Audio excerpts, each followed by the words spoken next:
Hey guys, hello gorgeous. As you've probably been able to tell from many of my reviews on this channel, I am a huge fan of the 80s and I am a huge fan of the 80s TV shows. So I recently watched Stranger Things and I reviewed it on this channel, which just gave me a whole new appreciation and love for all things 80s, the 80s style of editing and acting in old TV shows. So I decided to give one of my old favorites another crack because a while ago I tried to watch it, and sometimes when you watch old shows that you grew up on, they just the magic isn't quite there. But now I popped this one on, hoping that Stranger Things has gotten me in the mood for a retro kick. It's Hardcastle and McCormick. Popped in the pilot episode from the Blu-ray from the DVD set. And it's also available on YouTube if you just search for Hardcastle and McCormick. And I was just totally blown away. So yeah, Stranger Things has gotten me in the mood for 80s shows again, for that magic, that wonder, that naivete, and that just all-around good spirit, and no cell phones. So the Hardcastle and McCormick pilot was really fun. For those of you who know absolutely nothing about the show, it's produced by Stephen J. Cannell, who was the mastermind behind classics such as The A-Team, and a whole bunch others I can't think of at the moment, Rockford Files. But Hardcastle and McCormick is about this really hard-nosed judge who is on the verge of retirement, and he teams up with this sort of kind of con. He gets busted for stealing cars, but he was a repo man, so that kind of blurs the line that he's not an outright slimeball thief, that he was actually doing his job, but it's in that gray area. He got busted for stealing his own car from his girlfriend. He had the car in his girlfriend's name because it was cheaper for insurance, so when they broke up, he just tried to get his own car back, but legally speaking, it's theft because the car was in her name, not his, even though it was his car. So the judge threw the book at him, put him in jail for 2 years. What ends up happening is this judge who is about to retire, he feels like his law work isn't finished yet. There are a whole bunch of criminals that have been able to evade the system. It's kind of a Dexter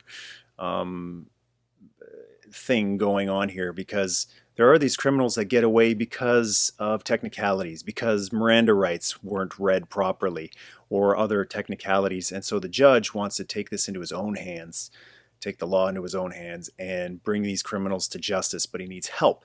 And he decides that one of the best ways to catch a criminal is to use a criminal, and that's why he uses Mark McCormick, who is this kind of streetwise criminal punk.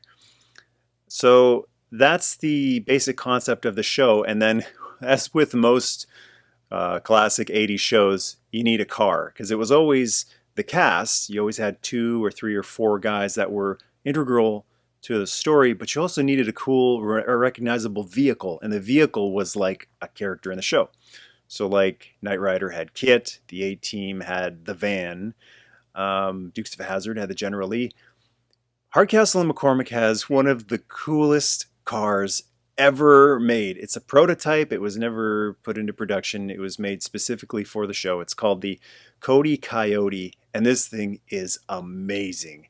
Now, I'm a huge fan of Mad Max and the Interceptor, but this Coyote gives the Interceptor a run for its money. It is fast. It handles like crazy, fishtailing, turning on a dime. The thing is just gorgeous. A lot more beautiful than I remember it being back when I was a kid and I watched this show for a couple episodes here or there. It wasn't really my thing back when I was a kid, but as far as this watching this pilot now as an adult, I was able to appreciate it so much more.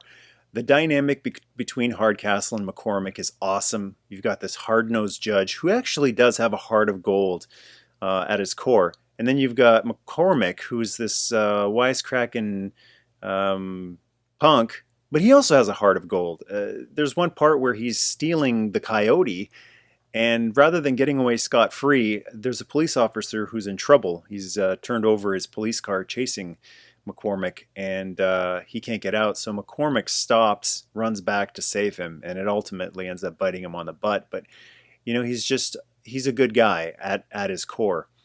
Watching Hardcastle and McCormick bicker throughout the whole thing, they're always competing over who has the lowest heart rate whenever they're in some sort of a tense situation. Originally it starts with playing a game of basketball, but then it goes through things like car chases and shootouts. So you've got that fun dynamic of the young guy versus the old guy. The old guy thinks he can still hang, and he actually does quite often. The old guy has some stuff to teach the young guy. The young guy has some stuff to teach the old guy. They have really, really great chemistry.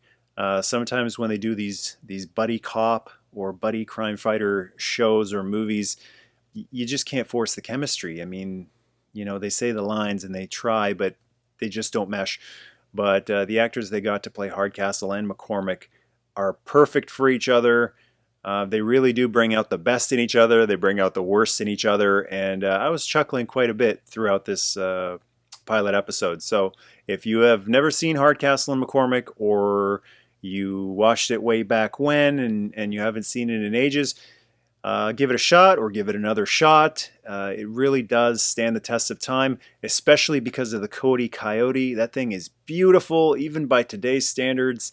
And the final chase scene in the show, in the episode, the pilot, is just amazing. The stuff they do in that chase scene, they do not do anymore today.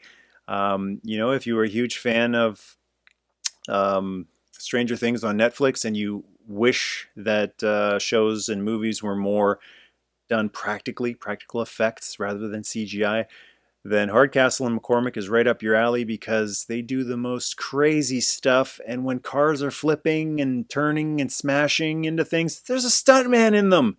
I mean, it wasn't even set up to be an unmanned car. Like, these stuntmen were insane back in the day. And this Coyote and the other cars that it's chasing, they're going off of ramps, they're flying all over the place, they're landing on each other. This stuff is just nuts, man. They went for it, and there it is on film or on DVD now, digital transfer, for everyone to see forever and ever.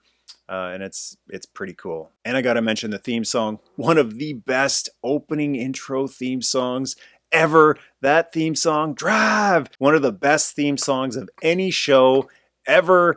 Yes, the 80s had a lot of catchy theme songs, but Hardcastle and McCormick has lyrics, so you can sing along to it while the car is going all around and guys are getting shot and stuff like that. And it's also kid-friendly. It's not too violent. People aren't getting killed left and right in this thing. It's a Stephen J. Cannell show, so much like all of his other shows, the violence factor is pretty low. The fun factor is really high.